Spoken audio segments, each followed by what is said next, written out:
প্রবাসীরা কি সত্যি কি টাকার মেশিন? এই ভিডিওটা দেখে আমার কাছে এমনই মনে হয়েছে। একজন প্রবাসী ভাই যখন 8 বছর টানা বিদেশ করছে, তখন তার ছোট আদরের বোনটার বিয়ে উপলক্ষে দেশে যেতে বলছিল। তার ফ্যামিলি তার সাথে কি করছে পরে পুরোটা ভিডিও দেখে যাবেন। ভালো লাগলে অবশ্যই ভিডিওটা শেয়ার করে দিবেন। একদিন রুমে এসে দেখি উনি লাগেজ গোছাচ্ছেন। আমি হেসে বললাম, দেশে যাবেন দেখে ভাই তো দেখি মহা খুশি।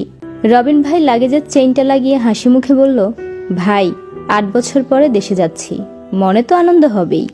ছোট বোনটাকে এতটুকু দেখে এসেছিলাম, আর এখন তারই বিয়ে হয়ে যাচ্ছে। বোনটা যখন আমাকে দেখবে খুশিতে যে কি করবে এটা ভেবেই আমার চোখে পানি এসে যাচ্ছে। রবিন ভাই হাসি মুখে কথা বলছিল, অথচ আনন্দে ওনার চোখ জ্বলজ্বল করছিল। এমন সময় রবিন ভাইয়ের বাবা ফোনে ওনার কাছে জানতে চাইল, কি রে, শুনলাম তুই নাকি দেশে আসবি? রবিন ভাই হাসি মুখে ওনার বাবাকে জানালো, হ্যাঁ বাবা, আসবো।